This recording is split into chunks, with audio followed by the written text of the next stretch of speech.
Hello বন্ধুরা, আমি আবারও চলে এসেছি আর একটা নতুন ভিডিও নিয়ে। আমার আজকের রান্না হচ্ছে পমফ্রেট মাছ। পমফ্রেট মাছের এই রেসিপিটা গরম ভাতে খেতে খুবই ভালো লাগে।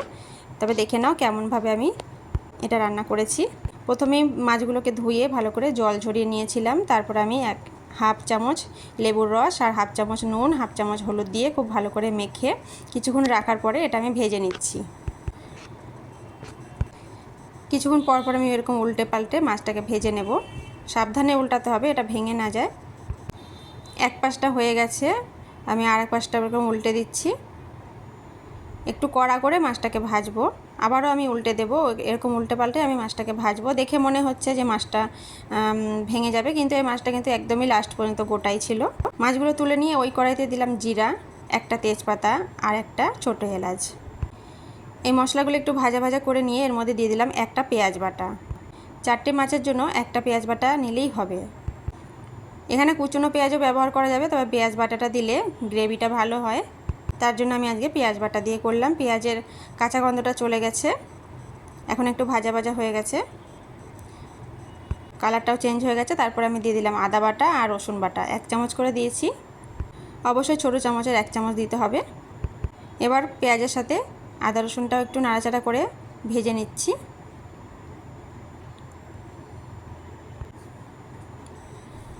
পেঁয়াজটা একটু গোল্ডেন কালার হয়ে এলে এর মধ্যে দিয়ে দেবো টমেটো বাটা। আমি একটা টমেটো বাটা করে নিয়েছি, এটা মাঝারি সাইজের একটা টমেটো ছিল।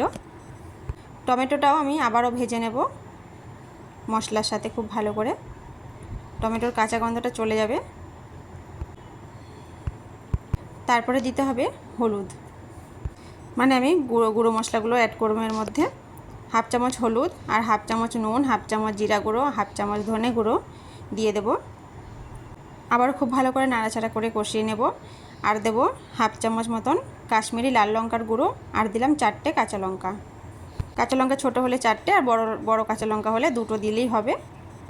মশলাগুলো দেওয়া হয়ে গেছে, এবার আমি ভালো করে একটু তেল ছাড়া অবধি ভেজে নিচ্ছি। আমি 2 মিনিটের জন্য ঢাকা দিয়েছিলাম। 2 মিনিট পরে আমি ফিরে এসেছি, আর মশলাটা এখন ভালোভাবেই কষানো হয়ে গেছে। সাইড দিয়ে একদম তেল ছেড়ে গেছে, আর মশলাটা খুব ভালো করে সফট হয়ে গেছে। এর মধ্যে আমি দিয়ে দিলাম জল। আমি এখানে হাফ বাটি মতন জল দিয়েছি। দিয়ে দিচ্ছি গরম মশলার গুঁড়ো। দেখে বোঝাই যাচ্ছে কতটা গরম মশলা দিয়েছি। সামান্য একটু 1 চিমটি 2 চিমটি মতন গরম মশলা দিয়েছি। বেশি দিলে কিন্তু গন্ধ হয়ে যাবে, গরম মশলার একটা উগ্র গন্ধ হয়ে যাবে, তখন খেতে ভালো লাগবে না। ঝোলটা ফুটে উঠেছে, তখন আমি মাছগুলো দিয়ে আবারও রান্না করে নেব ঢাকা দিয়ে। 3 মিনিট পরে আমি ফিরে এসেছি। ভালো করে মশলাটা ঢুকে গেছে মাছের গায়ে। আবারও একটু উল্টে দিলাম। মাছের গাটা চেরা ছিল, তার জন্য খুব সুন্দরভাবে মশলাটা ঢুকবে মাছের গায়ে। মাছটা রান্না হয়ে গেছে। এবার আমি এর উপর থেকে একটু ধনে পাতা কুচি দিয়ে দিলাম। ধনে পাতা কুচিটা দিলে এই মাছের রান্নার যে স্বাদটা আরও বেড়ে যায়। ধনে পাতার ফ্লেভারটা যাতে ভালো করে ঢুকে, তার জন্য আমি আবারও একটু ঢাকা দিয়ে দিলাম।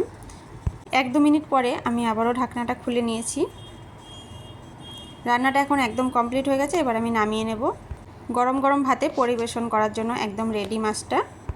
এই মাছটা গরম ভাতে খেতে কিন্তু খুবই ভালো লাগে। আমি একটা অন্য বাটিতে বেড়ে নিচ্ছি। দেখে বুঝতেই পারছো কতটা সুন্দর হয়েছে, আর খেতেও কিন্তু খুবই ভালো হয়েছিল। কেমন লাগলো ভিডিওটা কমেন্ট করে জানাতে ভুলো না। ভালো লাগলে লাইক করো, সবার সাথে শেয়ার করে দিও। চ্যানেলটা সাবস্ক্রাইব করে আমার পাশে থেকো। এতক্ষণ আমার সঙ্গে থাকার জন্য ধন্যবাদ।